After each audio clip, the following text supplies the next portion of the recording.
Yes BP news daily ಎಕ್ಸ್‌ಪ್ರೆಸ್‌ಗೆ ಸ್ವಾಗತ. ಬಳ್ಳಾರಿಯಲ್ಲಿ BJP ಜಿಲ್ಲಾ ಘಟಕದ ವತಿಯಿಂದ ಭಾರೀ ಪ್ರತಿಭಟನೆ.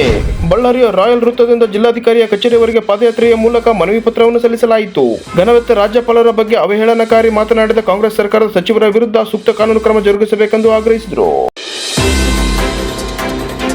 ಬಳ್ಳಾರಿ ಲಾರಿ ಮಾಲೀಕರ ಸಂಘದಿಂದ ಅನಿರ್ದಿಷ್ಟಾವಧಿ ಮುಷ್ಕರ 2ನೇ ದಿನಕ್ಕೆ. ಸರಕು ಸಾಗಾಟದ ದರ ಹೆಚ್ಚಿಸಬೇಕು, ಸ್ಥಳೀಯ ಲಾರಿಗಳಿಗೆ ಆದ್ಯತೆ ನೀಡಬೇಕು ಇತ್ಯಾದಿ ಬೇಡಿಕೆಗಳಿಗೆ ಆಗ್ರಹಿಸಿ ಲಾರಿ ಮಾಲೀಕರ ಸಂಘದ ವತಿಯಿಂದ ಅನಿರ್ದಿಷ್ಟಾವಧಿ 2ನೇ ದಿನಕ್ಕೆ ಶಾಂತಿಯುತವಾದ ಮುಷ್ಕರವನ್ನು ಆರಂಭಿಸಲಾಗಿದೆ ಎಂದು ಬಳ್ಳಾರಿ ಜಿಲ್ಲಾ ಲಾರಿ ಮಾಲೀಕರ ಸಂಘದ ಅಧ್ಯಕ್ಷರಾದ ಮಿಂಚು ಶ್ರೀನಿವಾಸ್ ಅವರು ತಿಳಿಸಿದರು.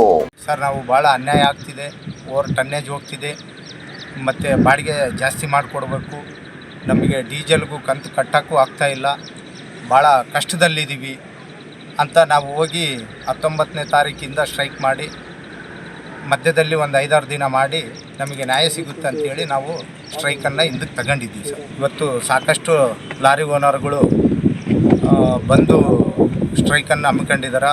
ಭಾಳ ಶಾಂತಿಯುತವಾಗಿ ಹೋರಾಟ ಮಾಡಬೇಕು ಅಂಥೇಳಿ ಒಂದೊಂದು ಸೆಟ್ರಿಗೆ ಒಂದೊಂದು ಶಾಮ್ಯಾನ್ ಕೆಳಗಡೆ 10ರಿಂದ 20 ಜನ ಹಾಕ್ಕೊಂಡು ಅಷ್ಟೇ ಮಾತ್ರ ಹೋರಾಟ ಮಾಡ್ತಾಯಿದ್ದೀವಿ. ನಾಡೋಜ ಬುರ್ರಕಥ ಈರಮ್ಮನವರ 10ನೇ ಪುಣ್ಯಸ್ಮರಣೆಯ ಅಂಗವಾಗಿ ಬಳ್ಳಾರಿಯ ಕೊಟ್ಟೂರು ಸ್ವಾಮಿ B.Ed ಕಾಲೇಜಿನ ಸಭಾಂಗಣದಲ್ಲಿ ಆಗಸ್ಟ್ 24ರಂದು ಶನಿವಾರ ಬೆಳಗ್ಗೆ 10:30ಕ್ಕೆ ಆಯೋಜಿಸಲಾಗಿದೆ.